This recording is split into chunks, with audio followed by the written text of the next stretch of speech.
বিসমিল্লাহির রহমানির রহিম। হযরত সৈয়দ শাহ মুস্তাফা রহমতুল্লাহ আলাইহির এইবারে হচ্ছে 685তম উরুস মুবারক। তো প্রতি বছরের নিয়ে আমরা আসলে আমি ব্যক্তিগতভাবে এই গত বছর এবং এইবারে আমি গত বছর দায়িত্ব পেয়েছিলাম। তো গত বছর আমরা প্রায় 31টি গরু আমাদের সবাই যারা দানশীল ব্যক্তি তারা দান করেছিলেন। এইবারে এখন পর্যন্ত আল্লাহর হুকুম 35টি গরু আমাদের জোগাড় হয়েছে। আশা করি আরও 2-3 দিন আছে, হয়তো আরও উঠবে। তো আমরা গতবারে প্রায় কত হাজার লোককে আমরা অ্যাপয়েন্ট করছিলাম?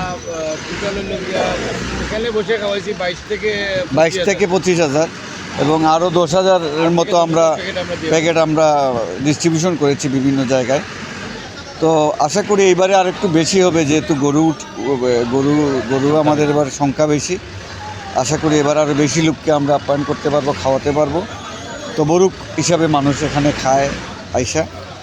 তো সকল মানুষ, ধনী গরিব, আমরা একই টেবিলে একই পরিবেশে আমরা খাই। এখানে কোনো ভেদাভেদ নাই, আমরা ভেদাভেদ করি না। আর এই উরুস উপলক্ষে 2 দিনের একটা মেলা বসে এখানে, এটা আপনারা জানেন যে যেদিন আমাদের উরুস এবং উরুসের দিন এবং পরের দিন 2 দিন মেলা থাকে।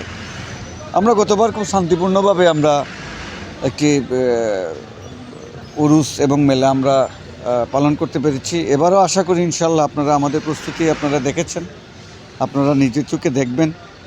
আমাদের প্রস্তুতি প্রায় সম্পন্ন, মানে আমরা দিন গুনছি আর কি। আল্লাহর হুকুম হলে আমরা আপনাদের সহযোগিতায় আমরা এবারও ইনশাল্লাহ আমরা সুন্দরভাবে সম্পন্ন করতে পারবো আপনাদের দোয়ায়। নিরাপত্তার বিষয়ে আমরা ইতিমধ্যে প্রশাসনের সব জায়গায় আমরা একদম পুলিশ প্রশাসন, NSI, তারপর হচ্ছে আমার ডিসি মহোদয়, ইউএনও মহোদয় এবং আমাদের এখানে বর্তমানে যেহেতু একটা আর্মি ক্যাম্প আছে সেনাবাহিনীর, তাদেরকে আমরা অবগত করেছি। তারা গতবারও আমাদেরকে সহযোগিতা করেছেন, এবারও সহযোগিতা করবেন বলে তারা আমাদেরকে আশ্বস্ত করেছেন। পাশাপাশি আমাদের প্রায় 2 থেকে 300 স্বেচ্ছাসেবক থাকে।